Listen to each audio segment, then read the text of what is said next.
नीति वचन अध्याय 19 वचन 1 से 29 तक। जो निर्धन खराई से चलता है वह उस मूर्ख से उत्तम है जो टेढ़ी बातें बोलता है। मनुष्य का ज्ञान रहित रहना अच्छा नहीं, और जो उतावली से दौड़ता है वह चूक जाता है। मूढ़ता के कारण मनुष्य का मार्ग टेढ़ा होता है, और वह मन ही मन यहोवा से चिढ़ने लगता है। धनी के तो बहुत मित्र हो जाते हैं, परंतु कंगाल के मित्र उससे अलग हो जाते हैं। झूठा साक्षी निर्दोष नहीं ठहरता, और जो झूठ बोला करता है वह न बचेगा। उदार मनुष्य को बहुत से लोग मना लेते हैं, और दानी पुरुष का मित्र सब कोई बनता है। जब निर्धन के सब भाई उससे बैर रखते हैं, तो निश्चय है कि उसके मित्र उससे दूर हो जाएं। वह बातें करते हुए उनका पीछा करता है, परंतु उनको नहीं पाता। जो बुद्धि प्राप्त करता वह अपने प्राण का प्रेमी ठहरता है, और जो समझ को धरे रहता है उसका कल्याण होता है।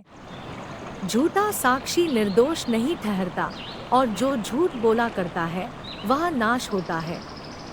जब सुख से रहना मूर्ख को नहीं फबता, तो हाकिमों पर दास का प्रभुता करना कैसे फबे। जो मनुष्य बुद्धि से चलता है वह विलंब से क्रोध करता है, और अपराध को भुलाना उसको सोहता है।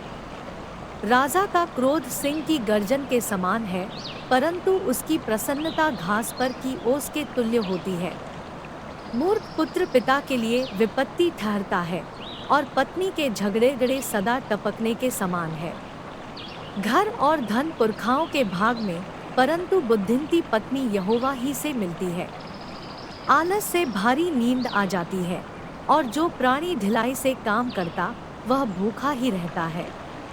जो आज्ञा को मानता वह अपने प्राण की रक्षा करता है, परंतु जो अपने चाल चलन के विषय में निश्चिंत रहता है वह मर जाता है। जो कंगाल पर अनुग्रह करता है वह यहोवा को उधार देता है, और वह अपने इस काम का प्रतिफल पाएगा। जब तक आशा है तो अपने पुत्र को ताड़ना कर, जानबूझकर उसको मार न डाल। जो बड़ा क्रोधी है उसे दंड उठाने दे, क्योंकि यदि तू उसे बचाए तो बारंबार बचाना पड़ेगा। सम्मति को सुन ले और शिक्षा को ग्रहण कर, कि तू अंतकाल में बुद्धिमान ठहरे। मनुष्य के मन में बहुत सी कल्पनाएं होती हैं, परंतु जो युक्ति यहोवा करता है वही स्थिर रहती है। मनुष्य कृपा करने के अनुसार चाहने योग्य होता है, और निर्धन जन झूठ बोलने वाले से उत्तम है।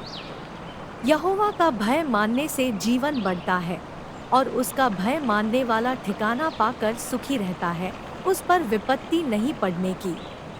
आलसी अपना हाथ थाली में डालता है, परंतु अपने मुंह तक कौर नहीं उठाता। ठट्ठा करने वाले को मार, इससे भोला मनुष्य समझदार हो जाएगा, और समझ वाले को डांट, तब वह अधिक ज्ञान पाएगा। जो पुत्र अपने बाप को उजाड़ता और अपनी माँ को भगा देता है वह अपमान और लज्जा का कारण होगा। हे मेरे पुत्र, यदि तू भटकना चाहता है तो शिक्षा का सुनना छोड़ दे। अधर्मी साक्षी न्याय को ठट्ठों में उड़ाता है, और दुष्ट लोग अनर्थ काम निगल लेते हैं। ठट्ठा करने वालों के लिए दंड ठहराया जाता है, और मूर्खों की पीठ के लिए कोड़े हैं। नीति वचन अध्याय 19 वचन 1 से 29 तक।